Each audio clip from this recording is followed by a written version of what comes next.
Yeah, the key takeaway I think is going to be always be aware of the new industry changes and what's coming out in the SEO industry, the marketing world, search world overall, but don't always just chase that shiny object and really think bigger picture about the wider strategy, even if you're getting pressure from stakeholders and C-suites and clients above. Look at your revenue drivers, what works for your business and what could continue to work in the long term.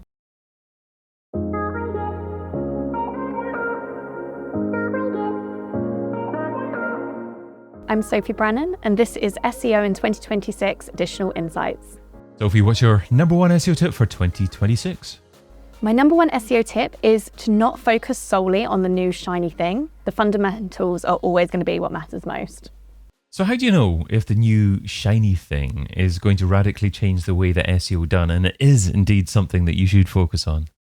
So I think we've seen such a constant trend of the new shiny thing not changing the fundamentals and not really being that big of a problem or even that big of a deal. So a couple of examples off the top of my head, Core Web Vitals. When Core Web Vitals were introduced and Google announced them, I was working agency side at the time, and we had essentially every single client that the agency was managing trying to completely redesign, redo all of their websites. Granted, probably a lot of them did need doing because they were outdated anyway, but the whole point of them trying to do it was to get their score 100 out of 100 on page speed insights, and they were super obsessed with it and throwing all of this money away at it. And then a few years later, Google turned around and they're like, yeah, page speed's obviously really important, but we don't look at the 100 out of 100 page speed insights score, and we don't really care about Core Web Vitals that much. Ideally it passes, but you can rank just fine if it doesn't. That's one. We've seen, BERT coming out. Everyone was talking about that. Featured snippets. When featured snippets originally were introduced, everyone restructured how their content was all created so they would get pulled into featured snippets. Featured snippets disappeared. Reviews schema, that disappeared. So it really is, important to be aware of what all of these changes are and all of these things that are happening and adapting and evolving strategies in line with that, but completely forgetting the fundamentals of SEO being good technical user experience is solid, good in-depth content and authority within your niche, within your kind of brand and within your space. That's never going to change. And that is whether, this new shiny thing I'm obviously talking about is AI search, GEO. Everyone's talking about it, and it has become this obsession where actually there's so much crossover with those, standard fundamentals of SEO as well, that we just need to be very kind of aware of that and really educate people that these fundamentals are still just as important, if not more so. Got you. Okay, so what you're essentially saying is a new shiny thing comes along, be aware of it and perhaps keep an eye on it, but maybe give it a few months before you consider that it should or should not be a significant part of your strategy moving forward. Exactly, yeah. Just, we should always be testing, always changing things and always looking at our strategies. But yeah, ultimately, don't change your entire business strategy, especially if you're working with a brand or in-house or agency side. Don't change the entire thing just to jump on the new latest shiny thing. And should you jump on it if your client tells you to do so? If your client says GEO is where we should be, what's your strategy for that? So, why is that not leading the way? Yeah, well, we're seeing so much of that at the moment, actually, and almost every inquiry that is coming through with Studio Hawk right now is talking about, I want to show up in GEO, I want to be showing up in ChatGPT. I use ChatGPT all the time. My customers must be using it as well. I don't care about traditional SEO. What's your GEO strategy? And we're just having that conversation over and over and over again. And that's, I'm sure, the case with so many other agencies and in-house brands as well, kind of talking to their C-suites and their other stakeholders. But really what we need to be looking at is education, making sure we're explaining things in a way that is so clear to people that, this is how SEO crosses over with GEO and AI search. These are some of the nuances that we may now need to be thinking about, but ultimately, let's look at how much traffic and how much revenue your site's currently getting from AI search versus traditional versus paid versus all of your other channels, making sure that your strategy doesn't, again, just chase the shiny new AI search thing if it's only driving less than 1% of revenue. And we're rerunning this study at the moment, as there has been actually another Black Friday, Cyber Monday. I think we ran this late summer last year, but we reviewed, I think, over 1,000 e-commerce websites and their data to see how much revenue was actually being driven by AI search. And it came to around, I think, 0.04% on average back then, which is a very, very, very tiny amount, as I'm sure you can imagine. So showing data like that and like really doing that education is going to be, key to making sure that these inquiries, brands and individuals aren't just running away. Yeah, talking about the next shiny thing with clients that come to you, with big bosses that perhaps ask you to do certain things, it reminds me of back in the day when I used to work in-house, of executives basically saying to me, we should be ranking for this keyword phrase. That's the keyword phrase that's important for us, But first of all, there's no traffic. Secondly, it doesn't convert when you actually get traffic to begin with. And having to educate them on that is a bit of a challenge. And you've got to be confident in yourself to be able to bat against that and I guess tell the story what works more effectively from an SEO perspective. And one thing that you mentioned there was traffic, and you were comparing, well, look at how much traffic we're actually getting from a traditional organic search perspective versus AI. However, that's present day. In fact, that's perhaps a little bit historical because you're looking at traffic from the last few months or so to get those stats. How can you be sure that your fundamental strategy also has a nod towards what's likely to happen over the coming few months as well in the future? Yeah, and that's where testing really comes into SEO strategies as well. And, when I'm saying don't chase the shiny thing, you should always be aware of it and be doing this testing and going, okay, what does actually work? Is there an opportunity here? Are we seeing our clients or our competitors showing up in these spaces as well? Do we need to be looking at it too?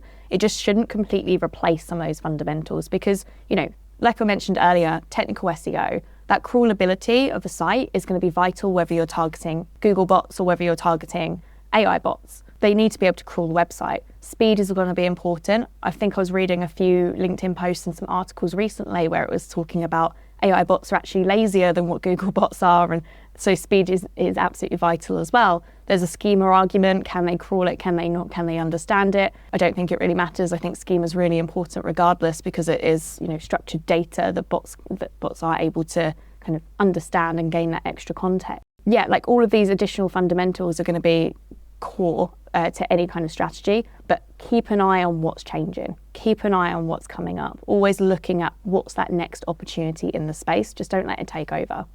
Do the fundamentals tend to be the same for every industry, or are fundamentals a little bit different depending on what industry you're looking at? The core pillars are all very much the same in terms of technical health of the site, in terms of good content, quality content, not AI slop, as I think that's one of the buzzwords that we've heard over the last 12 months.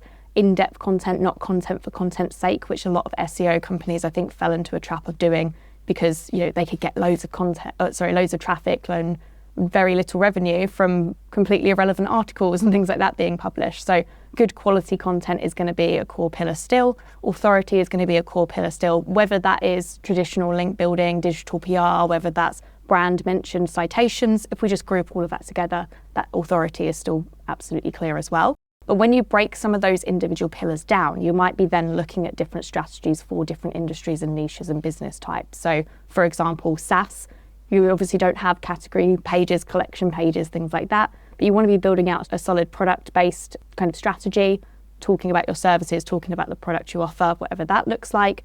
Thought leadership is going to be really important depending on the industry. For example, finance and health, there's going to be real kind of thought leadership there, some SaaS companies as well. If you're doing something very dry in a very dry industry, then you might want to think about other content, maybe case studies, something like that would work great.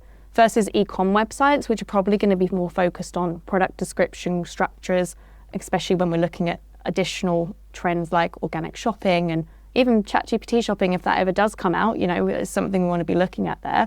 But then also collection pages and optimizing those, making sure your internal linking's there, making sure your breadcrumbs there because the product inventory is so much wider. So the core pillars are all the same across all kind of strategies in my personal opinion, but as you niche down into individual niches and things like that, then that's when you're going to end up being more specialized with your strategy. Now, you also say that holistic marketing is the future. What is holistic marketing and why is this key to SEO? Yeah, so I've always been a big believer that all channels should be working together. And I think what's ended up happening is that there's always been this need for brands to segment channels in terms of their performance. And that's led to this real kind of segregated marketing approach. So for me, a holistic search strategy is looking more at, how does SEO feed into PPC? How does that also then feed into social media? How can you repurpose content that you're posting out on your website across all of your other channels, your email marketing and things like that? What's ended up happening in the past is that everything's been so segmented, we're then creating a loss of messaging, mismatched tones, different teams being responsible for different things, maybe they should, maybe they shouldn't be, and zero consistency for a lot of businesses within and across all of their marketing channels. What we're seeing now is that the consumer touch point and the consumer journey is extending significantly. We're calling it the new consideration era, but essentially it's just more touch points that we're seeing consumers go through before they then commit to purchasing. And that includes AI search. That's a new information channel for people to consume within. But then that's also social media. People are looking more for reviews. They're looking at things like, Reddit. That was another shiny thing that everyone jumped on top of very quickly when we saw a big Reddit kind of surge recently. But, the way consumers are making decisions is changing. So we just need to make sure all of our channels are sharing data, sharing messaging. We've got a real kind of consistent approach. And that is going to be what search should have been doing anyway, but hasn't been. And then that will really just be kind of the focus, I think, for a lot of brands moving forward.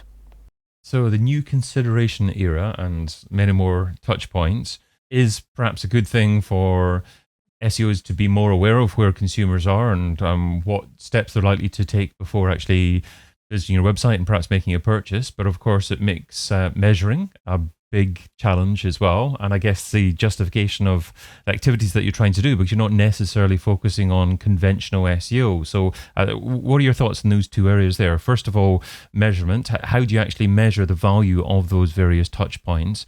And secondly, is it really SEO when you're looking at holistic marketing? Yeah, so that's a great question. And I think that attribution side of things is getting much more difficult. Even with just changes to cookie policies and things like that, we've obviously, GDPR in Europe, you've got the CCPA out in California. There's all of these different things that are muddying that water. That being said, SEO does pretty much hold up the backbone for a lot of these channels and always has done. I think, as you say, though, it is getting a lot more difficult for that budget for each of these channels to then be justified, especially if, for example, people are finding brands via the SEO work that you're doing, but then they're converting later via social media retargeting because they've already been on your website 4 or 5 times, then, we're having those conversations like, hey, actually, that lead originally found us via SEO, like that is ours. So yeah, it's becoming more difficult, and that's a challenge I think we're going to keep facing, as even with AI search coming through as well, like actually seeing where revenue is coming from. But that being said, that I don't believe that should take away from the importance of all of the brand consistency and the brand messaging and all channels supporting each other, because ultimately that's going to be what drives brand revenue moving forward.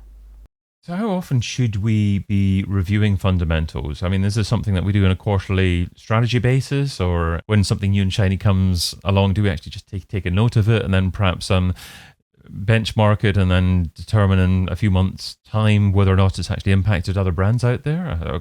How do we actually change the elements in our fundamentals?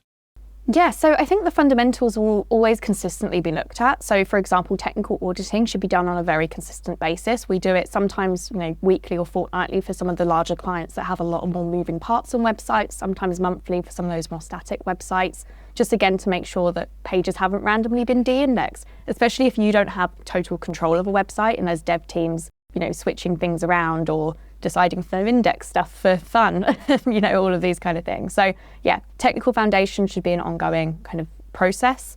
Content fundamentals, that again should be an ongoing process, looking at competitor content gaps, looking at opportunities where our competitors are visible and we're not, looking at how search and how users in that field are changing or what questions that they're asking, talking to customer service teams, making sure we've got up-to-date FAQs, up-to-date information on our websites. There's nothing worse than delivery times and shipping prices and things like that being inaccurate because they've changed internally and not on websites, and all of those kind of things as well. And then from a link acquisition perspective, that will always just be consistent growth. So yeah, it's not necessarily a defined, is it quarterly, is it every 6 months, is it annually? I think it should just be a consistent month-on-month review, looking at your strategy, looking at what's working, what's not working, and then continuing to refine that, and then bringing in, are there any of these new shiny objects that we need to then actually factor into our strategy, or is it not worthwhile? And in terms of tracking success, what reports or software are you consistently finding yourself going to at the moment to actually really assist you with telling that success story to clients?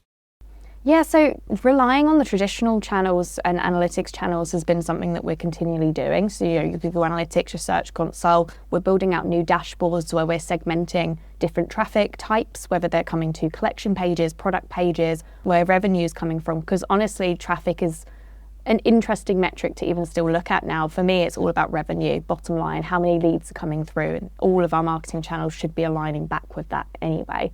But when we are looking at the AI search stuff, we still use SEMrush very heavily. That's always been something that we have looked at to make sure that keyword visibility and all of that's growing, but then their AI search channels, same as Ahrefs' brand radar, we've been playing around with that a little bit, and peak.ai as well has been another one for more specific prompt tracking.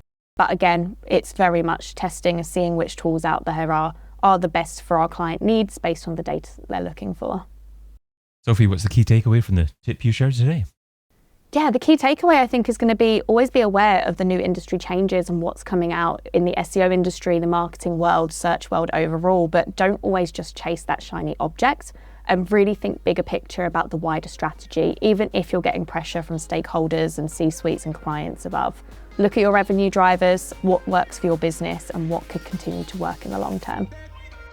Sophie Brannon is co-founder and director at Studio Hawk US.